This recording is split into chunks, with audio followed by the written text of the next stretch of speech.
안녕하세요. 매일 아침 말씀 묵상에 오신 여러분을 진심으로 환영합니다. 1월 17일 화요일 11조의 목적. 생각할 문제, 11조의 목적은 무엇인가? 11조를 통하여 우리가 경험해야 할 믿음은 어떠한 것인가?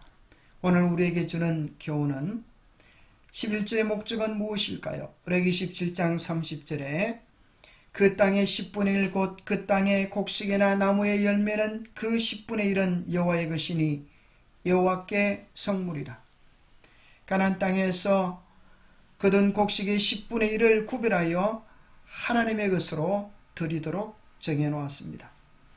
민수기 18장 내가 이스라엘의 11조를 레위 자손에게 기업으로 다 주어서 그들이 하는 일 곧 회막에서 하는 일을 갚나니 이스라엘 자손이 여호와께 그처로 드리는 11조를 레위인에게 기업으로 주었으므로 내가 그들에 대하여 말하기를 이스라엘 자손 중에 기업이 없을 것이라 하였노라. 이스라엘 백성들은 그들의 11조를 하나님께 드리고 레위인들은 여호와가 그들의 기업이었습니다. 그래서 하나님으로부터 그들의 생활에 필요한 것들을 공급받았습니다. 하나님은 모든 축복의 근원이시고 우리가 그 임무를 충실히 행할 때에 하나님의 축복의 통로로 쓰여지게 됩니다. 하나님께서는 모든 것의 주인이시기 때문에 돈을 필요로 하지 않으십니다. 하지만 11조는 하나님의 것이기 때문에 하나님께서 그것을 어떻게 사용할지 알려주십니다. 하나님께서는 11조를 복음사역을 지원하는 일에 사용하라고 말씀하십니다. 그렇기 때문에 하나님의 11조는 교육자들의 필요를 채우기 위해 사용됩니다. 구약에서 성직을 받들기 위해 구별된 레위 지파에게는 다른 지파들과는 달리 땅이 주어지지 않았습니다. 레위인들에게는 도피성을 포함하여 작은 텃밭을 가꿀 수 있을 정도의 땅을 포함한 몇몇 도시들이 주어졌습니다. 그들은 다른 사람들이 낸 11조를 통해 지원을 받았으며 그들도 그들의 수입 가운데서 10분의 1을 하나님께 구별해 드렸습니다. 11조를 통하여 우리가 경험해야 할 믿음은 어떤 것이 있을까요? 사도행전 20장 35절에 범사에 여러분에게 모범을 보여준 바와 같이 수고하여 약한 사람을 돕고 또 주 예수께서 친히 말씀하신 바 주는 것이 받는 것보다 복이 있다심을 기억하여야 할지니라. 하나님께서 주는 자의 복, 하나님께로부터 복을 받고 우리를 축복의 통로로 삼아서 이 세상에 필요되는 자들에게 나누어 주는 축복의 통로가 되어지는 복을 더해 주었습니다. 주는 것이 받는 것보다 복이 있는 축복의 통로로 쓰여지기를 기대하는 것은 얼마나 좋은 일입니까? 더군다나 계시록 13장은 이 지구 역사의 마지막에 있을 선악의 대쟁투한 모습을 이야기해 주고 있는데요. 그때는 가난한 자나 자유인이나 종들에게 그 오른손이나 이마에 표를 받게 하고 누구든지 표를 가진 자 외에는 매매를 못하게 하는 일이 있겠다고 했습니다. 이 표는 짐승의 이름이나 그 이름의 수입니다. 하나님의 진실된 백성들은 이 표를 받지 아니할 것입니다.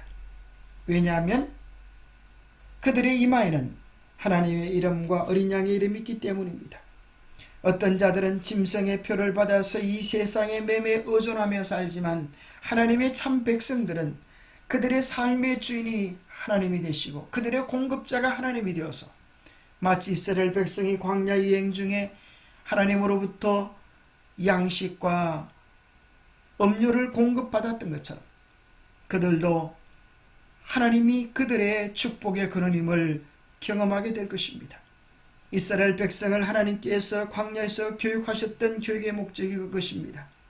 신명기 8장입니다. 내가 마음에 이르기를 내 능력과 내 손의 힘으로 내가 이 재물을 얻었다 말할 것이라. 내 하나님 여호와를 기억하라. 그가 내게 재물 얻을 능력을 주었습니다. 이같이 하심은 내 조상들에게 맹세하신 언약을 오늘과 같이 이루려 하심이니라. 이스라엘 백성들이 교만하여 하나님을 잊어버릴 때 그들은 자기의 능력과 자기의 손으로 이 재물을 얻었다고 말할 것입니다. 그러나 하나님의 참된 백성들은 그 모든 것 속에 축복의 근원 되시는 하나님을 인정하고 그 모든 복들이 하나님께서 왔음을 그들의 삶을 통하여 실질적으로 고백할 것입니다. 이스라엘 백성을 하나님께서 지키고 그들의 필요를 공급해 주셨던 것처럼 마지막 시대에 하나님께서 우리의 생명의 근원이시여 삶의 근원이심을 경험하게 될 것입니다. 이것이 우리가 경험해야 할 믿음입니다. 11조가 중요한 이유는 그것을 통해 하나님을 신뢰하는 법을 배울 수 있기 때문입니다. 물론 모든 것이 하나님의 것이기는 하지만 우리의 수입에서 10분의 1을 떼어 하나님께 드리는 것은 믿음의 행동이며 그것을 제대로 실천할 때 우리의 믿음은 성장하게 될 것입니다. 요한계시록 13장 14장에 묘사된 것 같이 하나님의 신실한 백성들이 매매하지 못하게 될 때 마지막 때를 생각해 보십시오. 온 세상이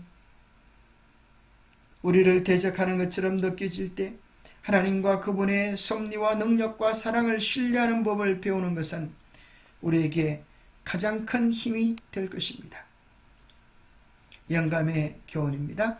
11조를 드리는 목적은 복음사업의 유지. 그분은 이 방법으로 복음사업을 유지하도록 계획하셨다. 그분은 11조를 당신의 것이라고 주장하신다. 그러므로 우리는 11조를 언제나 거룩한 물건으로 생각하고 그분의 사업의 유익을 위해 그분의 창고에 드려야 한다.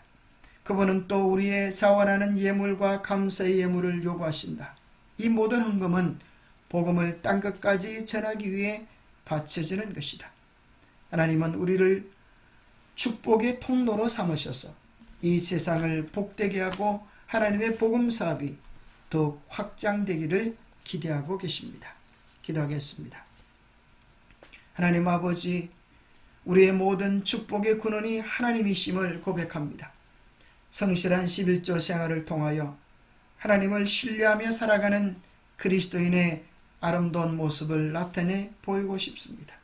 다른 어떤 축복보다 하나님을 신뢰할 때 맛보게 되는 마음의 평안을 경험하기를 원합니다. 우리로 하여금 우리의 삶의 근간이 육신의 재물이 있지 아니하고 하나님께 있음을 진실로 고백할 수 있는 믿음이 되게 하여 주시옵소서. 하나님을 전적으로 신뢰하는 진정한 남은 백성의 모습이 우리의 모습이 되도록 하나님 우리의 생각과 마음과 뜻과 생활들을 주장해 주시옵기를 우리 주 예수 그리스도 이름 머지하여 간절히 간구하옵나이다. 감사합니다. 우리의 힘이 되시오 능력이 되시오 우리의 모든 축복의 근원이 되시는 하나님을 신뢰하며 그 안에서 힘과 평강을 얻게 되시기를 소망합니다. 감사합니다.